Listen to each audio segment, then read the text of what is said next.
monde, j'espère que vous allez bien. Pour celles et ceux qui ne me connaissent pas encore, je me présente, je m'appelle Céline et je suis couture addict et tissu addict depuis maintenant 2 ans. Aujourd'hui, je vous propose une vidéo qui sera consacrée à la couture de la fente indéchirable.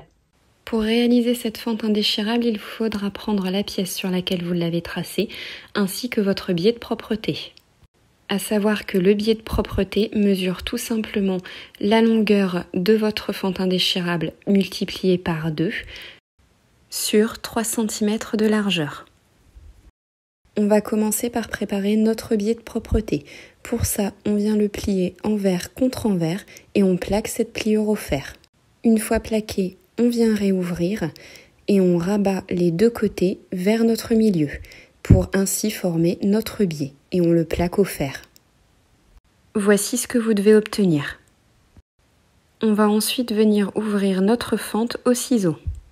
On se place ensuite sur l'envers de notre tissu pour venir coudre notre biais de propreté. On va donc se placer en droit de notre biais contre envers de notre fente. En plaçant les tissus bord à bord, on ouvre notre biais, on l'épingle et le but sera de venir coudre dans notre rainure tout le long de notre fente.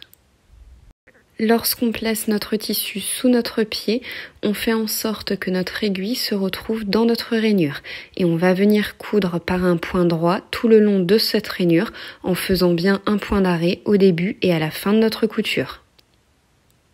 On est donc ici à environ 5 mm de notre bord. Le moment clé de notre couture est clairement celui où on arrivera à la pointe de notre fente. À ce niveau-là, on n'hésite pas à s'arrêter, à soulever notre pied presseur et à placer notre tissu correctement pour éviter de prendre notre tissu principal dans la couture de notre tissu et pour éviter ainsi de faire des plis disgracieux. Pour ça, on vient placer notre tissu en formant un espèce de V inversé comme vous pouvez le voir sur la vidéo. Une fois notre tissu bien placé, on reprend notre couture.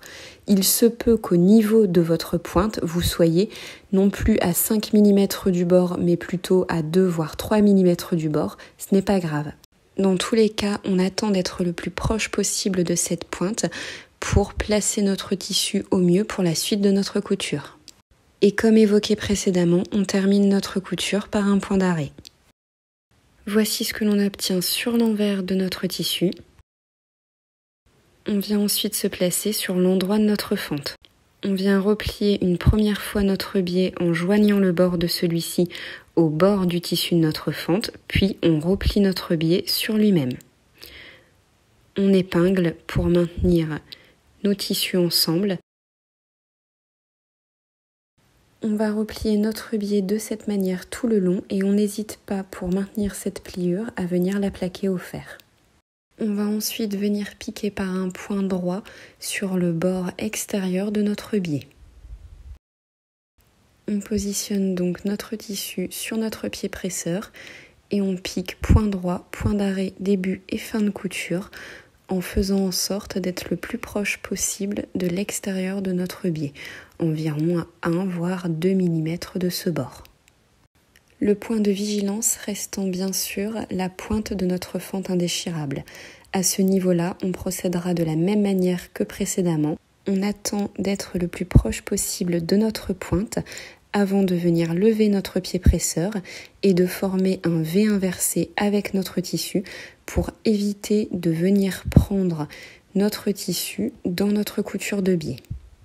Puis on continue notre couture normalement en faisant bien un point d'arrêt à la fin de celle-ci. Voici ce que l'on obtient sur l'endroit de notre tissu. Comme vous pouvez le voir, je n'ai pas de plis disgracieux dans mon tissu principal. On va ensuite replier notre tissu endroit contre endroit, puis on réalisera un point droit dans la diagonale en haut de notre biais. Juste ici, je vous montre à la machine. On positionne donc notre tissu de biais sous la machine et on fait un point droit sur quelques millimètres et ensuite on revient avec un point d'arrêt. Voici donc ce que l'on obtient sur l'envers de notre tissu une fois cette pointe cousue et sur l'endroit.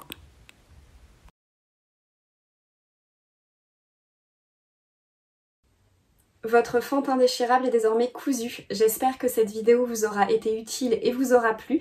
N'hésitez pas à me laisser votre avis en commentaire, un pouce en l'air et à vous abonner à ma chaîne. Et moi je vous dis à bientôt.